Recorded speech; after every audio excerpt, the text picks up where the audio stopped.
लगातार एक्शन है और विक्रम सोलर का आईपीओ जो है 19 अगस्त यानी कि कल से ये खुल रहा है और 21 अगस्त को बंद होगा। आईपीओ के अगर हम प्राइस बैंड की बात करें तो 315 से 332 रुपए का प्राइस बैंड है और लॉट साइज है 45 शेयरों का। आईपीओ के जरिए कंपनी 2079 करोड़ रुपए जुटाएगी, जिसमें से 1500 करोड़ रुपए का फ्रेश इशू है और ऑफर फॉर सेल के जरिए कंपनी 579 करोड़ रुपए रेज कर रही है। आईपीओ का इन्वेस्टमेंट बैंकर जेएम फाइनेंशियल है। कंपनी 2005 में शुरू हुई थी और सोलर फोटो वोल्टाइक मॉड्यूल बनाने का ये काम करती है। तो इस पर आप नजर रखिएगा। आगे जो हमारे एक्सपर्ट्स इसको स्टडी करते हैं, इस पर आगे हम व्यू भी लेने की कोशिश करेंगे कि आपको करना क्या है इस आईपीओ में। लेकिन कोटक सिक्योरिटीज के श्रीकांत चौहान आपके साथ जुड़ गए हैं, हमारे साथ भी जुड़ गए हैं। श्रीकांत जी, बहुत शुक्रिया आपका समय देने के लिए। बाजार का माहौल आज अच्छा है श्रीकांत जी, और 24,900 ऐसा लग रहा है कि निफ्टी अब इसको गंवाने के मूड में नहीं है। ऊपरी स्तरों से थोड़ा सा प्रेशर थोड़ा सा देखा हमने, करीब 100 पॉइंट के आसपास का। आप ही बताइए कि अब ये जब सारी चीजें चल रही हों तो बड़ा मुश्किल हो जाता है चुनना। तो आप जो आज के ट्रेंड है उसी के साथ जा रहे हैं या फिर कहीं और आपकी नजर गई है बाजार में? Good afternoon Abhishek ji, good afternoon everyone. तो बिल्कुल देखिए, जब मार्केट इतने बड़े गैप से खुलता है ना तो थोड़ा सा मुश्किल हो जाता है। अगर आप देखें तो सुबह से जो लेवल्स हम देख रहे थे उन्हीं लेवल्स के आसपास मार्केट ट्रेड कर रहा है, और मुझे ऐसे लग रहा था कि मार्केट अगर 25,000 के लेवल्स को अगर सरपास कर लेता है, यानी कि उन लेवल्स के ऊपर अगर सस्टेन होता है, तो अच्छी खासी शॉर्ट कवरिंग आ सकती है। बट वो हुआ नहीं है।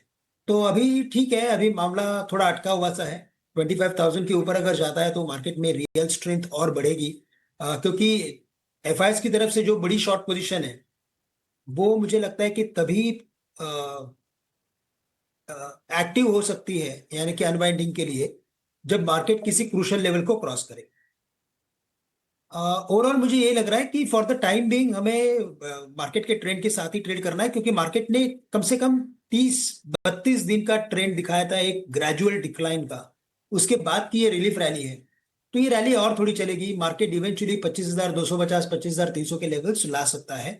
इन लेवल्स पे अभी भी हमें वैल्यू स्टॉक्स में कुछ खरीदारी करके चलना चाहिए। आपने बहुत ही सही कहा कि मारुति इतना 10% चलने वाला जो उसका एक टाइम हुआ करता था, उससे अरसा हो गया है, तो अभी उसमें से बाहर आया हुआ है। और इसी वजह से ऐसे बहुत सारे स्टॉक्स है कि जो अपने इंपॉर्टेंट लेवल्स के ऊपर आ चुके हैं, तो इनमें ट्रेड लेना मुश्किल हो रहा है। लेकिन मुझे अदानी पोर्ट्स अच्छा लग रहा है। ये स्टॉक काफी अच्छा करेक्टेड है और 1320 1330 के रेंज के करीब ट्रेड कर रहा है। काफी अच्छा करेक्शन भी हो चुका है ओवरऑल अदानी ग्रुप में। और मैंने देखा है कि जब भी मार्केट में तेजी आती है तो अदानी में से एग्जैक्टली स्पेसिफिकली अदानी पोर्ट्स में तो तेजी बनती ही बनती है।